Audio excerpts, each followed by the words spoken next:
It is. I'm going to record him.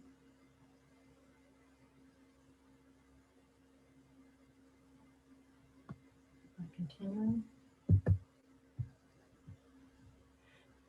Good morning. Thank you for joining us. Today we're going to talk about Charitable IRA Rollover Gifts and Charitable Gift Annuities. I'm Carolyn Stiles. I'm the Associate Director of Plan Giving, and I support Bouvet College of Health Sciences. I'm here today with Patty Boutiette, my colleague, who's the Director of Gift Planning at Northeastern. So Patty, take it away. Hello, everyone, and thank you again for joining us. We're so happy to have you here today. We're going to go through probably a 30-minute or so presentation, and we're going to record this presentation, as you know, and then we will turn it off for the Q&A portion of the presentation. We're going to do it in two sections. Here's the agenda. The first part of it is going to be the Charitable IRA Rollover or Qualified Charitable Distributions, a tax smart way to give. And then we're going to switch gears and talk about the Charitable Gift Annuity, a gift that pays you income. So it's like two different subjects, but we just thought while we have you here, and we've had some questions from some of the Bouvet, lovely Bouvet alums, and about these two different types of gift vehicles. So we figured we'd take the time today for this little educational session to share them with you. And before I get started, one thing I wanted to say is all of this is an educational session, but we are not tax advisors, so or legal advisors. So anything that we share with you today, please, please, please go ahead and before you make any type of gift, or if you're considering a gift, please review it with your advisors. They would be in the best position to direct you. So let's start with the Charitable IRA Rollover. What is a Charitable IRA Rollover? You may have heard of this before. It's also known as a Qualified Charitable Distribution, or QCD. And basically, back in 2015, the president signed into law the ability for individuals to give any amount from their IRA up to $100,000 maximum directly to a qualified charity like Northeastern's Bouvet College of Health Sciences without having to pay income taxes on that money, which is a wonderful benefit. And it's also, like I said, it's also known as a qualified charitable distribution. So if you were to go to your IRA administrator and ask about these types of gifts, they probably would talk about the qualified charitable distribution. And I'm a person who likes to see pictures to make things stick in my mind. So if you look at this, you start with the IRA. You know, all of you might have IRA accounts or have heard of them before, individual retirement accounts. And basically what those are is accounts that you've been saving in for a lot of your lifetime. If you've been working, you've been allowed to save in an IRA, excuse me, an individual retirement account throughout your lifetime, you know, with income that you've earned. And what this provision allows you to do is to make a distribution from your IRA directly to a qualified charity like Northeastern. Of course, if you do that, it's called a rollover because it's like you're rolling it over. You're going right from the IRA to Northeastern. And when you do that, we would give you a gift receipt. Like anything, it has requirements, certain requirements. The first one is that you have to be 70.5 years old in order to take advantage of this provision. And it's only from IRA accounts. So many of you may also have 401k plans or 403b plans. Those are another type of qualified retirement plan, a deferred retirement plan that you might have been saving in through your employer. And those currently you cannot roll directly from the 401k or the 403b to a qualified charity, but there is a way. And the way is it's actually just one additional step that you'd have to take. So if you currently have your retirement assets in one of these types of plans, 401k or 403b, you want to take advantage of the qualified charitable distribution, you would connect with your the administrator of one of those plans, and let them know that you would like to roll your plan or a portion of your plan to an IRA first. So you would roll it from your 403B plan, for example, to your IRA, if you have one established, or you can open an IRA account. And then at that point, you can take the next step and make your qualified charitable distribution. Very important point here, the check or wire must be issued directly to Northeastern. So a check can't come to you in your name and then you cash it and then you decide later to move money to Northeastern. It has to be directed to Northeastern at the outset. That's very important because you don't want to taint that money in any way. The check can be mailed to you and then you can, go ahead and give us a call or put it in the mail and send it to us. But it cannot be to you, directed to you. The check cannot be made payable to you. That's the rollover part of it. The 100,000 maximum I mentioned. So this amount is the maximum. We actually see a variety of different amounts, as little as $100, maximum $100,000, and, and many different amounts in between. It all depends on what makes sense for you. It's a very individual decision. And then if you are still working or your spouse is still working, there's some different rules that apply. If you're over 70 and a half and you're still working and you want to take advantage of this, the amount would be reduced. So you need to talk with your advisors about that.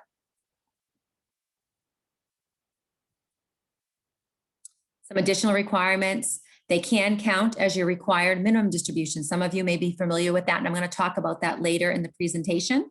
More to come on that. It's not included in gross income and can't be claimed as a deduction on your return. This is very important because what this provision is allowing you to do is to take a distribution from this account that you've accumulated over time and roll that money directly to a qualified charity and not include it in your income. If you were just to take a distribution from your IRA, that would automatically be included as income to you and be taxed at the highest rate at ordinary income rates. So this is a wonderful tax benefit to be able to just move it from your account directly to a qualified charity. And of course, all of this only makes sense if you're charitably inclined, if you're philanthropic. You may need the income for other reasons. So this only really makes sense for you if it's something that if you want to make a charitable gift, it's a great benefit. And because you're doing that, a lot of times when you make gifts, you also get a charitable deduction for those gifts. In this case, because you're getting the benefit at the outset by not including your income, you cannot claim a charitable income tax deduction. It cannot be made to donor advised funds, private foundations, or supporting organizations. So what that means is that only a certain group of charities, these qualified charities, are allowed to receive these types of gifts where you get the benefit. And then they cannot be used to fund a charitable gift annuity or charitable remainder trust. So I've been asked that question before. Can I use the money from my IRA and take advantage of the QCD and then fund a gift annuity? And the answer is no. It has to be an outright cash gift. Are there any questions so far? Okay, good. So what are the benefits? Why are you here today? Why do you want to learn more about this? Why should you consider this type of gift? One of the main benefits is, like I said earlier, if you're philanthropic and you really like to see your gifts at work now, it allows you to see the difference that you can make at Bouvet, what impact you can make at Bouvet now by these gifts. The amount is flexible. It can be anywhere from $100 to $100,000. And if you are married and you and your spouse both have individual retirement accounts, both of you can each give $100,000. And you don't have to give it to the same organization. So let's just say that Northeastern and one of the hospitals are your two top philanthropic priorities. Then you can give to both. You just can't go above that maximum of $100,000. And like I said earlier, you pay no income taxes on the gift, but you don't get a deduction. So even if you don't itemize on your taxes, you can take advantage of this tax benefit.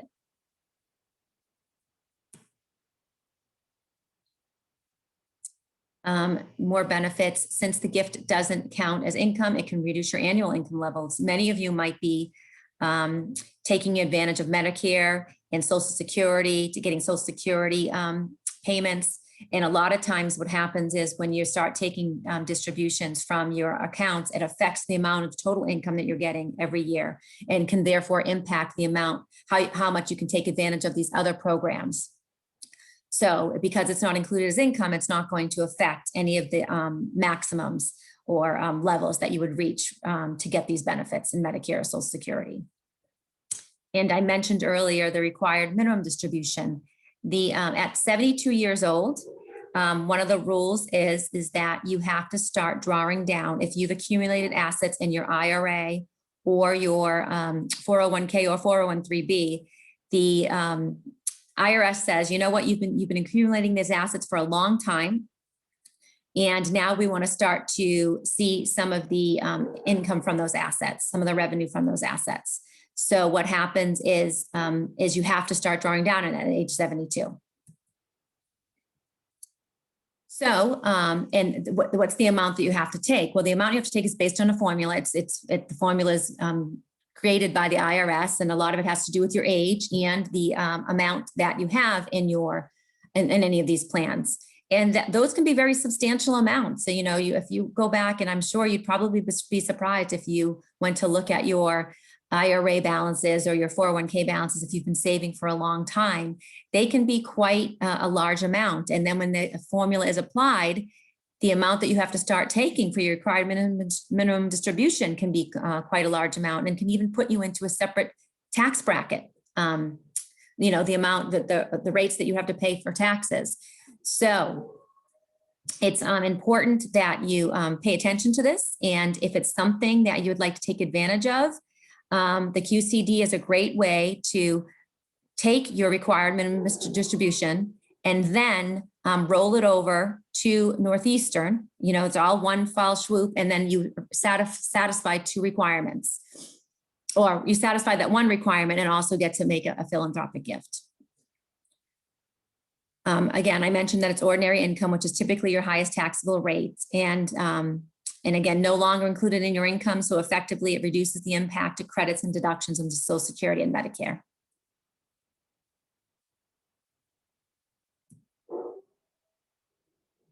So now, and again, another visual, you can see that if you take your RMD outright, then the IRS is going to get part of that distribution now. And because it's taxed, so it'll be included in your income, and then they would take their portion at the highest income rate. And then you can still decide to make a gift to Northeastern. And then if you do it that way, if you follow that kind of plan, then ultimately Northeastern would give you a tax receipt that you would file with your income taxes. Versus a rollover to Northeastern, Bouvet College of Health Sciences, the distribution would, your RMD, you would direct your IRA or your 401k, your IRA provider to just roll over that amount directly to Northeastern. And then we would give you a gift receipt. And the gift receipt would just say that you took advantage of this qualified charitable distribution provision, and that we received that amount from your administrator.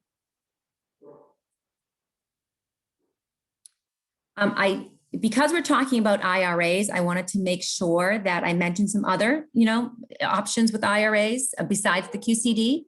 At age 59 and a half, you can actually, if you have an IRA, you can start drawing down on your IRA without penalties. Of course, they would be included in income, but a lot of times these providers, and these providers may have their own rules regarding whatever program you're in with your IRA. But from the IRS point of view, you would not have a penalty assessed of 10% if you at 59 and a half years old. So you basically have access to that money penalty free. And then if you itemize your deductions and decide to make a gift at that point, then you would get a charitable income tax deduction for a gift to Bouvet. So you can still start drawing down on your IRAs at a younger age. It's just that you can't take advantage of the QCD at that point. At any age, another wonderful way that we receive gifts from a lot of alums and friends of the university is you can name us as a beneficiary of your IRA. So That's very easy to do. You would just contact your administrator. A lot of times it can be done online. And you would just put Northeastern there as the beneficiary. It's simple. And actually, it's leaving IRA assets to charities like nonprofits like Northeastern's and Bouvet is probably the most tax efficient asset to leave to us because we're not going to pay taxes on it as a charitable institution. But if you were to leave it to your heirs, to your children, to friends, family, when they receive those assets, would be taxed at their ordinary income rates, which would be the highest rates. So when you talk with your advisors and you're thinking about your whole portfolio of assets and you're trying to think about how you want to allocate those assets at your death, most likely they would direct you, if you're looking for a tax efficient way, to leave these types of assets that have accumulated in these types of accounts to charity first, if you're charitably inclined and you wanted to leave something to charity anyway.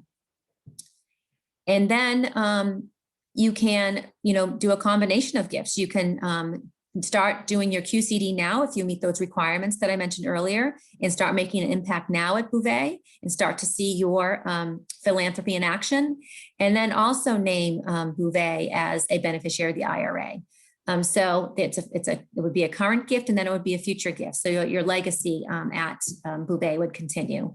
I actually have a gentleman that I'm working with in another school who he has decided to, he has to start taking, he's just turned 72. So he has to start drawing down on his IRA assets. So he's going to establish a scholarship, his qualified charitable distribution. He'll use that to establish a scholarship because his RMD is pretty high. So he's going to do that. And then in addition to that, he has named Northeastern as a beneficiary of his estate plans. And then on top of that, he has charitable gift annuities that he's also going to direct towards his scholarship. So Northeastern happens to be his top philanthropic priority. So he's taking advantage of that and really wants to build this scholarship. So it's a way for people to make a much larger impact than they thought was actually possible. When you start, again, looking at your accumulation of your assets in your lifetime, you'd be surprised at how much you have accumulated and how much you actually can afford to make a larger gift.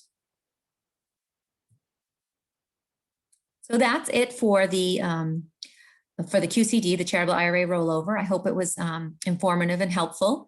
We're always available if you have questions after this. Again, this is just meant to be educational and we're not intending for you to get all of it in the first go around. But if there's any questions now, I'm happy to answer them. And if not, I can wait till the end. Okay, so we're going to switch gears to the charitable gift annuity, which is a different type of planned gift. A charitable gift annuity is a gift that pays you income. So what does that mean? I'm just going to go through this with you on the screen because I think it's very helpful and informative. First of all, it's a very simple agreement between you as the donor and Northeastern. We establish this agreement between the two of us that we both sign. And in that agreement, we're agreeing that in exchange for an irrevocable gift of cash or long-term appreciated stock or mutual funds, you and or another will receive fixed income payments for life. So what does that mean? We have irrevocable bolded. Irrevocable just means once you make the gift, you can't get it back. You can't decide to get it back. You make this gift. It's a gift of cash. You write a check or long-term appreciated stock or mutual fund. So you may have, a stock account, an account with that have investments in or mutual funds. Many people hold some of their assets in these types of accounts.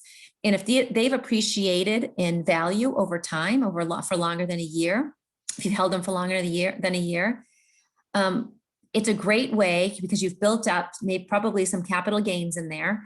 It's a great way to make a gift and get something back, and then to get a tax benefit by avoiding or deferring capital gain. And I'll talk about that in a little bit. And then in return for this gift, it's called a charitable gift annuity. And the annuity part of it means that we are going to make annual payments to you or whoever else you name as an annuitant. So in exchange for this gift, we're going to make payments to you, a fixed payment for your lifetime. The gift, that part of it ends when your lifetime ends.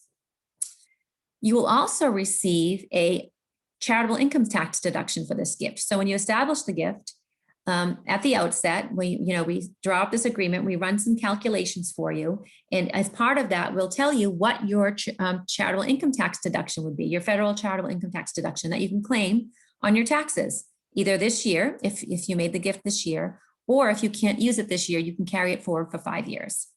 And this is if you itemize your deductions. And then when the contract ends, and a contract ends at the end of your lifetime, so we agree to make these payments to you for your life, then Bouvet would be able to use whatever's left of this gift for its designated purpose. So if you established a scholarship, or if you wanted to give to nursing or another area of Bouvet, then at that time, it's my group that the Office of Gift Planning, takes care of all these types of gifts. And at that time, we would make sure that it ultimately is given to Bouvet, the cash is given to Bouvet, and they can fulfill that purpose. So a nice flow diagram of how it works. So you're the donor over on the left. What do you get? Well, at the beginning, you make the gift and you get a charitable income tax deduction, and you make the gift to Northeastern. Whatever's left, it's called the residuum. Whatever's left is what goes to Bouvet. And then during your lifetime, over on the right, you're an annuitant. You or your spouse, and your spouse, or someone else that you designate at the time that we establish a contract receives those fixed income payments for life. So there's two different types of charitable gift annuities. We call them an immediate payment or a deferred payment, and they're pretty easy to understand. The immediate payment just means when you establish the gift, you would begin receiving payments immediately. So if you establish the gift in February, we pay on a quarterly basis. We would start making payments to you in March. You have to be at least be 60 years old to start this gift as an immediate payment. Versus a deferred payment annuity is when you establish the gift. You can establish the gift at age 55, but you cannot begin receiving payments till a time in the future and no earlier than 60 years old. So you can establish the gift at 55 and decide not to receive payments until you're 65. And that's fine. It has to be at least a year in the future, but the minimum age for that is 55 years old, and the beginning payment is the minimum age of 60 years old.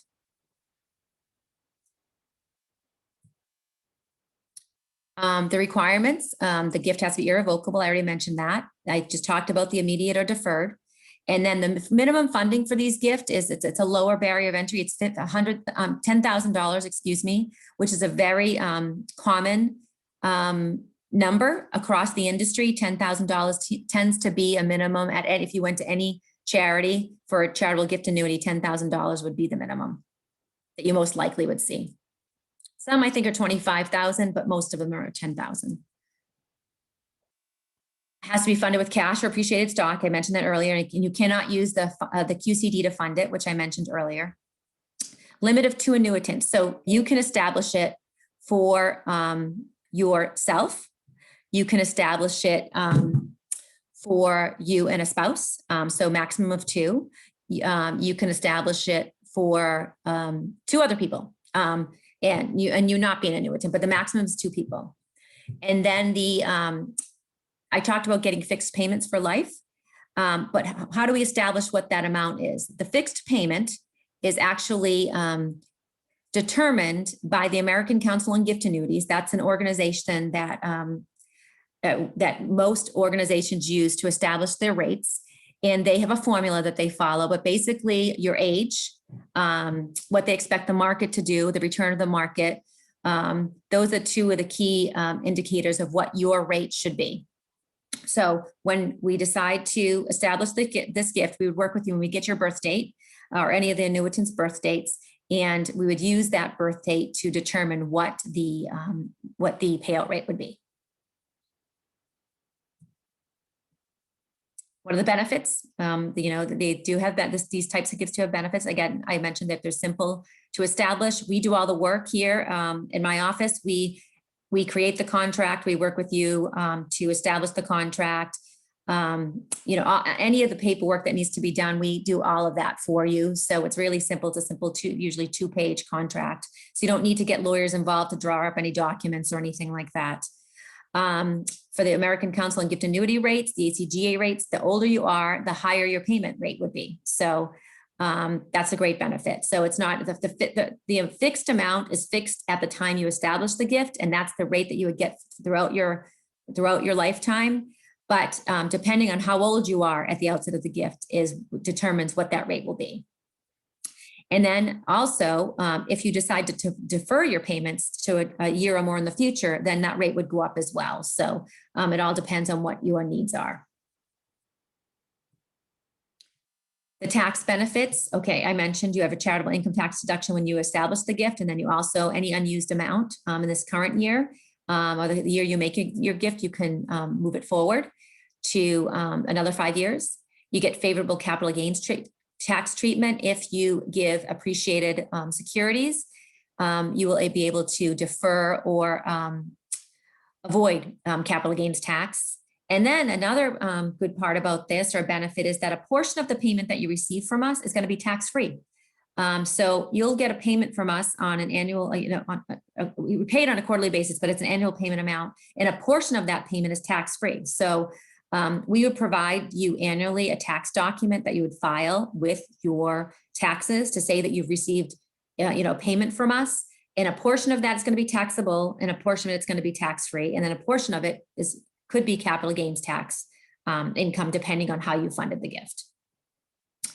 I talk about payments can supplement retirement income. Many of the gift annuities that I've worked with in the past and still continue to work with, individuals have set up deferred gift annuities to supplement the retirement income. They might be 60 years old when they establish the gift, but not really need the income now, but they want the charitable income tax deduction now.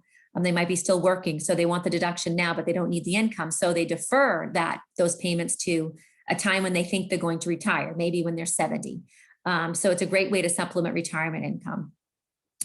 And I mentioned earlier about my individual who has an established scholarship and is establishing a scholarship and using his gift annuity to fund a portion of that. So it can be used to fund an existing scholarship or establish a new scholarship if that's something that you're interested in doing.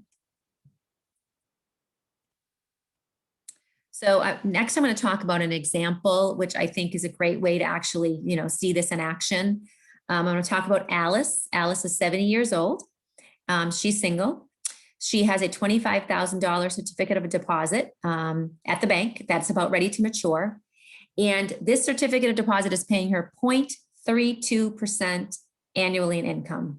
And that number I did not just pull out of a hat. I actually Googled what's the average CD rate right now. And that's the number that came up, 0.32%. So that is honestly a dreadful number. It's very low. None of us are really making any money on the amount of money that we have in the bank, but it is right now. Interest rates, that's the way it is. Interest rates are low. So what's Alice's goal? Alice's goal is ideally to get more income. She's using some of that income, to live on. And then she also wants to support Bouvet. She would like to support the future of Bouvet and make a gift. So when Alice comes to us and we talk to her, we get her age and we hear her goals, and we put these numbers into our illustrative software. We learned that Alice would get an annuity payment of $1,175. So her ACGA rate is 4.7%. Which actually, look at that, 4.7% versus 0.32%. So it's a much higher number. We're offering you a much higher rate. Now, very different things. You can't compare these two vehicles in the sense that putting money in a CD versus, starting a CGA with us, because the principal, when you make the gift, the principal comes to Northeastern. We're taking that principal and investing it, so it's no longer yours. Whereas with the CD, it is yours. But if your goal is to make a gift and to receive more income, then you should really consider a charitable gift annuity, because the rates are higher. And I talked about how a portion of the payments are tax-free for Alice based on her age. The payment is of $1,175.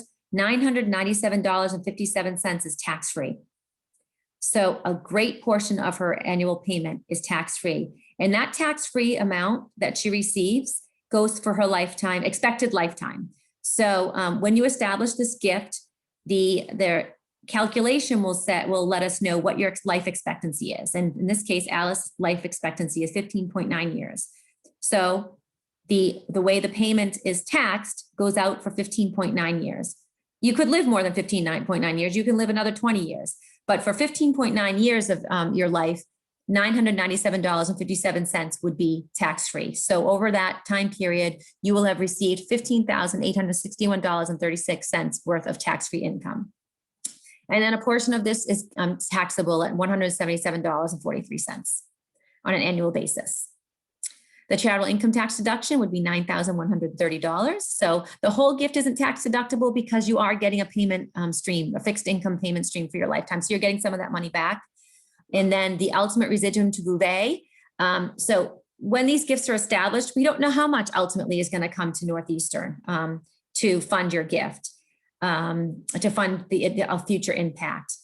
On average, when the gift is established, when the ACGA established those rates, they think, they set it so that about 50% of the original gift would return to Northeastern. That number could be much more than that. That number could be less than that. It really all depends on what the market does. And it also depends on if you outlive your life expectancy or not.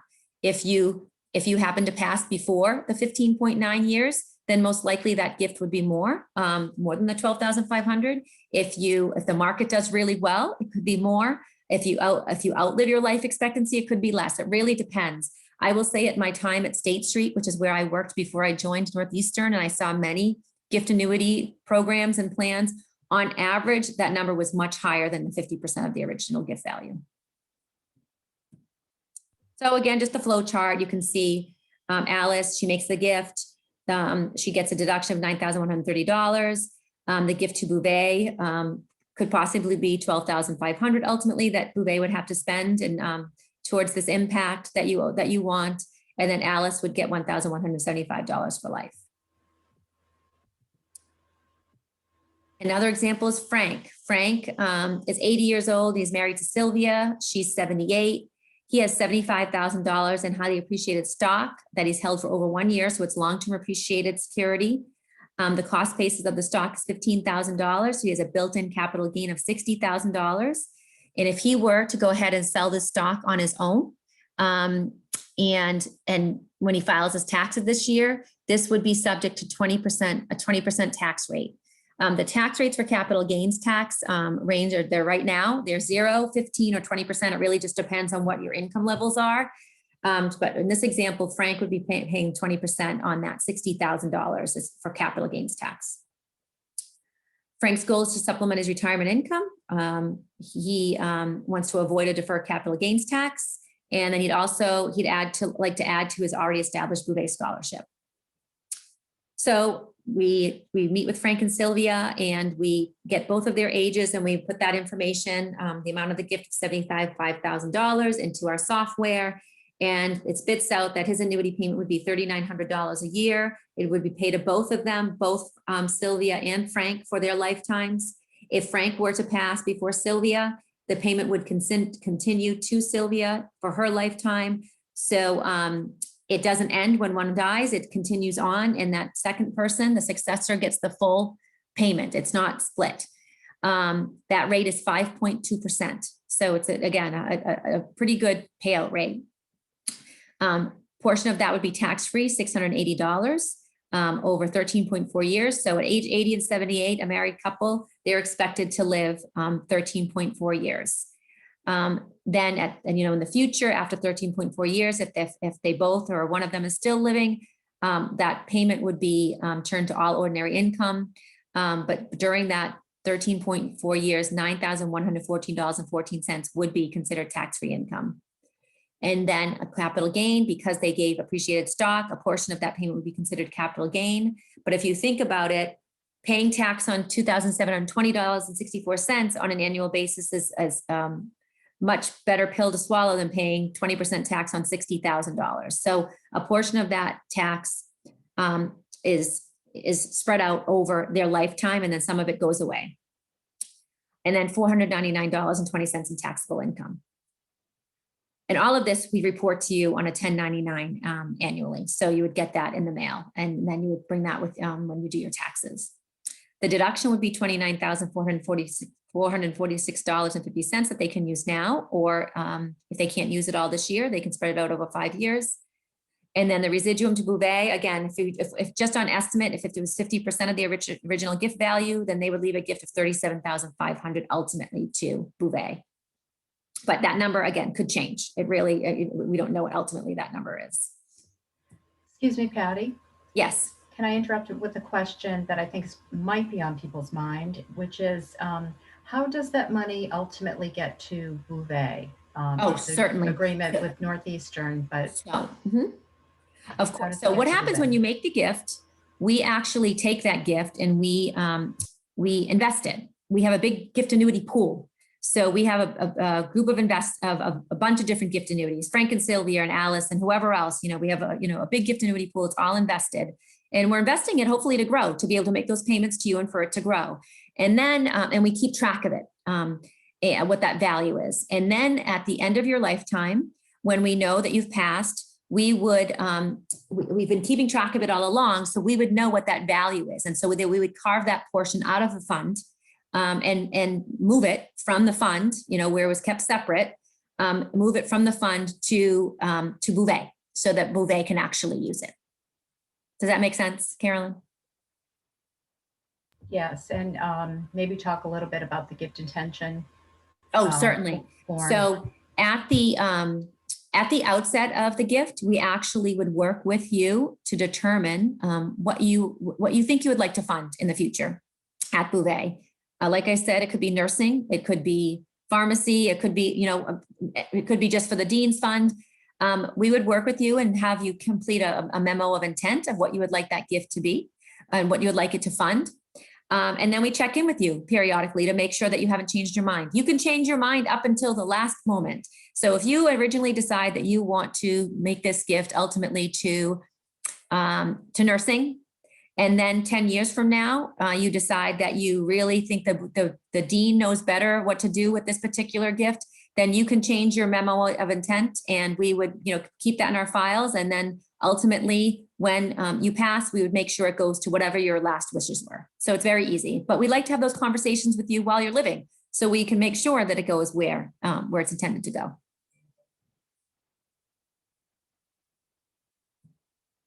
And I mentioned earlier about the American Council on Gift Annuity rates. You're probably wondering, you're thinking, I'm 63, what is my rate going to be? I'm 78, what is my rate going to be? So right here it is. They, like I said, they increase depending on how old you are. As you get older, they increase. Excuse me, I don't know if I said that wrong, but they increase, depending on your age. But they're established at the time you make the gift. So if you make a gift today and you're 65 years old, when we sign this contract, we are contractually bound to pay you 4.2% of that original gift value for the rest of your lifetime. 5 years from now, if you decide to make another gift, so you're 70 years old, we would use, and assuming that these rates haven't changed, rates don't change very often. So we'd go back to this chart and we'd say, okay, now you're 70, you establish a new gift annuity, we would pay you 4.7%. So every contract at the time it's established, the rate is established at that time. We don't change your rate throughout your lifetime. It's established at that time. So you know what you can expect every year for the rest of your life from this gift. And with that, I wanted to, we'll turn into the Q&A and I'll turn the recording off, but this is our contact information and we can share these slides with you.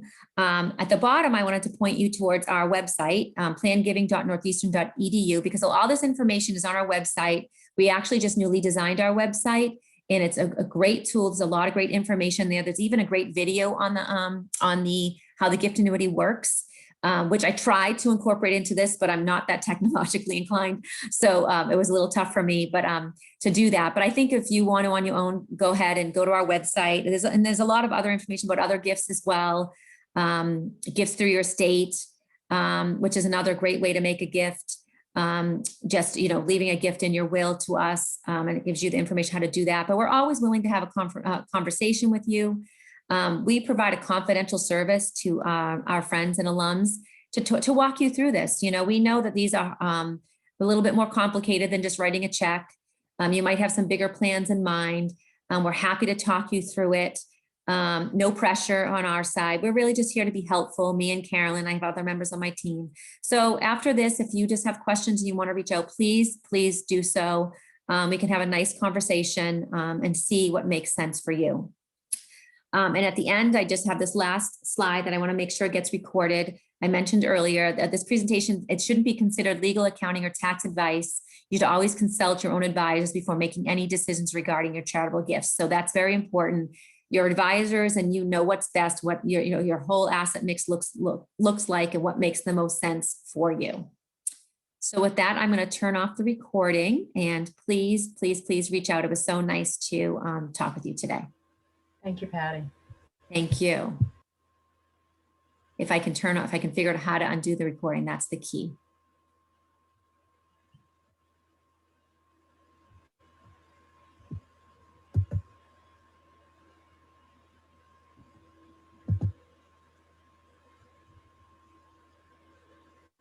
There we go.